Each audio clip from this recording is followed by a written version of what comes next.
ये मेरे लिए लाए हैं। तो और किसके लिए लाऊंगा नीलो जान? अरे मेरी इस तनख्वाह जिंदगी में तुम्हारे अलावा और है ही कौन है? सोलेहा भी तो है। अरे किस मनहूस बुढ़ी का नाम ले लिया, पता नहीं किस बुरे वक्त में गले पड़ी थी वो मेरे। छोड़ो। और आपने भी गले में हार की तरह आज तक डाला हुआ। अरे हार नहीं है वो, गले का ढोल है जो मुझे मजबूरन बजाना पड़ रहा है। मैंने तो इरादा कर लिया था कि घर अपने नाम करवा कर दोनों माँ बेटी को घर से दफा करूंगा, तलाकनामा देकर, लेकिन फिर वो साकिब बीच में टपक पड़ा, सारा प्लान चौपट कर दिया है? अब साकिब की वजह से मुझे नहीं, तुम्हें सोलेहा को बर्दाश्त करना पड़ेगा है? हाँ तो मैं कर लूंगी बर्दाश्त, अपने भाई की खुशी के लिए मैं इतना तो कर ही सकती हूँ ना। अरे साकिब अपने चक्कर में हमारी खुशियों को बर्बाद करने तुला हुआ है, बहुत खुदगर्ज हो गया है वो, समझो। बात सुने, साकिब भाई के खिलाफ ना मैं एक लफ्ज नहीं सुनूंगी। ये अपना ब्रेसलेट अपने पास रखे, नहीं चाहिए मुझे। नीलो सुनो तो। गजब खुदा का। अरे नीलो जान सुनो तो। अरे मैं उसके खिलाफ नहीं हूं, लेकिन समझो वो तुम्हारे साथ ज्यादती कर रहा है। हाँ, अरे जो घर मैंने तुम्हें तोहफे में देना था शादी पे, उसने अपने नाम करवा लिया है। अरे कौन भाई अपनी बहन के साथ ऐसा करता है? हाँ? लेकिन मुझे कोई शिकवा नहीं है इस बात से, घर मेरे नाम हो या साकिब भाई के नाम, बात एक ही है मेरे लिए। अरे भाई मेरे लिए एक बात नहीं है ना है? अगर मुझे पता होता कि वो पेपर वो अपने फायदे के लिए इस्तेमाल करेगा तो मैं कभी भी साकिब पे भरोसा नहीं करता। तो फिर खुदगर्ज तो आप हुए है? सारी जिंदगी सोलेहा को इस्तेमाल करते रहे और अब आप मुझे अपने फायदे के लिए इस्तेमाल करना चाह रहे हैं। बताया था मुझे साकिब भाई ने आपके हक मेहर वाली बात, किस तरह आप आखिर में एंड टाइम पे यूं मुंह कर गए हैं? जब वो घर आपके नाम होने जा रहा था तब आपको रोशनी से साकिब भाई की शादी पर कोई एतराज नहीं था, और नीलो जान तुम समझ नहीं रही हो। तो मत समझाए मुझे, क्योंकि मैं आपको अच्छे तरीके से समझ चुकी हूँ। वो तो मैं दिल के हाथों मजबूर होकर आपसे शादी करने पर आमादा हूँ, वरना दिल के हाथों तो मैं मजबूर हूँ। अरे क्यों हम लड़ाई झगड़ा किए जा रहे हैं खाम में? इतने प्यार से तुम्हारे लिए ब्रेसलेट लेकर आया था,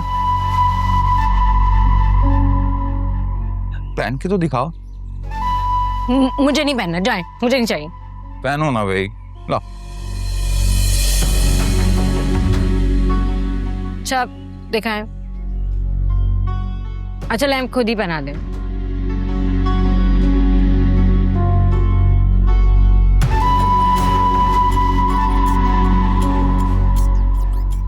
ये एमरल्ड है? हाँ। रियल एमरल्ड है? हाँ हाँ। अच्छी लग रही है ना? अच्छा लग रहा, थैंक यू।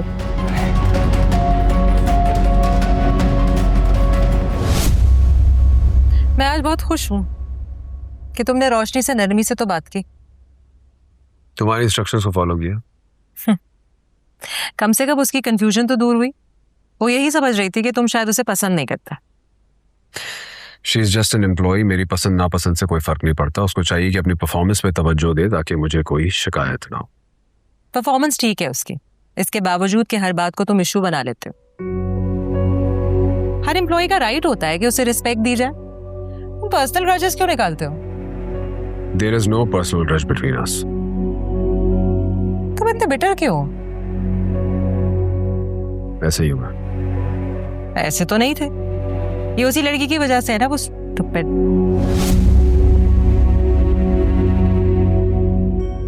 जहां गुस्सा निकालना था वहां तुमने गुस्सा निकाला नहीं और हर किसी को डांटते फिरते हो। Everyone scared of you. हर बात तुम उस इशू से क्यों लिंक कर देती हो? तुम्हारा एटीट्यूड तो इसी बात से लिंक्ड है। अच्छे भले काम हुआ करते थे तुम। मेरे ख्याल से तुम्हें शादी कर लेनी चाहिए। एक तो दुनिया की हर बात जाकर शादी पर खत्म होती है। मैं तो तुम्हारी शादी करवाऊंगी एक अच्छी और सुलझी हुई लड़की के साथ। रोशनी जैसी? नहीं, मतलब रोशनी अच्छी और सुलझी हुई है, लेकिन तुम रोशनी से मेरी शादी करवाना चाहती हो? मैंने तो ऐसा कुछ भी नहीं कहा। ओके फाइन, खत्म करते हैं रोज का झगड़ा। तुम रोशनी से मेरी शादी करवा दो। तुम कैसी बातें कर रहे हो? तुम यही चाहती हो ना? नहीं, मैं तो ऐसा नहीं चाहती। लेकिन मैं अब ऐसा चाहता हूँ। I want to marry her. Are you sure? हाँ, क्योंकि तुम्हारा मकसद तो मेरी शादी करवाना है ना, तो खत्म करते हैं बात। नहीं, तुम्हारी पसंद भी तो शामिल होनी चाहिए इसमें। मेरी अपनी पसंद मेरे मयार पे नहीं उतरी, तो अब मैं चाहता हूँ कि मैं तुम्हारी पसंद पे भरोसा करूँ। देखो, मैं तुम्हारे लिए एक और अच्छी और सूटेबल सी लड़की देख सकती हूँ। सिर्फ रोशनी।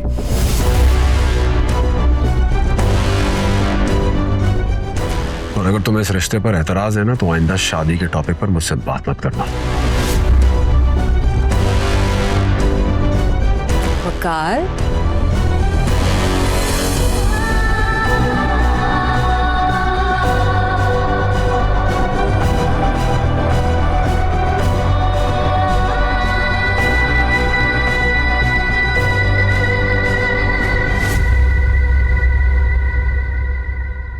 रुको, फूल कहाँ लेके जा रही हो?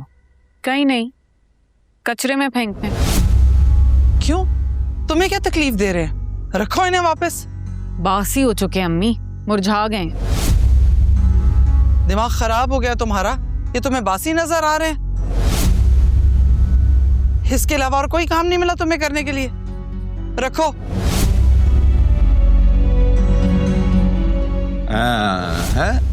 हाँ भाई, ये बहुत महंगा गुलदस्ता है। 2-3 माह तो होना ही चाहिए घर पे। हाँ, सही कह रही। महीनों नहीं सही, लेकिन तब तक तो रख सकते हैं ना, जब तक इसमें एक फूल खिलने की उम्मीद हो। और जो उम्मीद तुमने साकिब को दी थी, उसके बारे में क्या सोचा?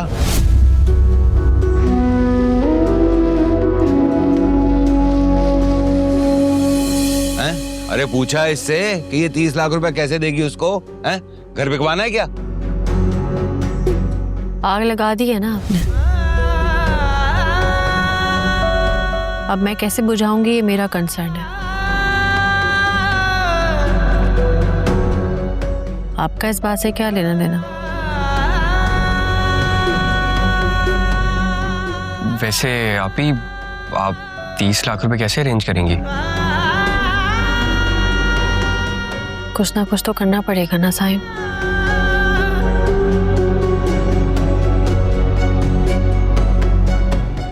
मैं ये कह रहा था कि अगर वो 30 लाख रुपए आप मुझे दे दें।